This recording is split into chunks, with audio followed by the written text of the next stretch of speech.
হবিগঞ্জের নবীগঞ্জ উপজেলার কুশিয়ারা নদীতে অবৈধভাবে বালু উত্তোলনের সময় নিখোঁজ হওয়া শ্রমিক গোলাম রাব্বির লাশ নিখোঁজের একদিন পর উদ্ধার করেছে ফায়ার সার্ভিসের ডুবুরি দল।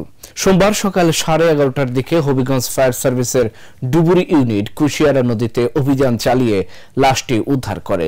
নিহত গোলাম রাব্বি বরগুনা জেলার মরহুম আব্দুল হকের পুত্র। তিনি দীর্ঘদিন ধরে অবৈধ বালু উত্তোলনে ব্যবহৃত একটি বলগেটে শ্রমিক হিসেবে কাজ করতেন।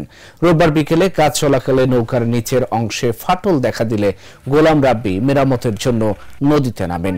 এ সময় প্রবল স্রোতে তিনি তলিয়ে যান এবং আর ফিরে আসেননি। স্থানীয়রা তাৎক্ষণিকভাবে উদ্ধার চেষ্টা চালালেও ব্যর্থ হন। পরে সোমবার সকালে রাব্বির লাশ উদ্ধার করা হয়।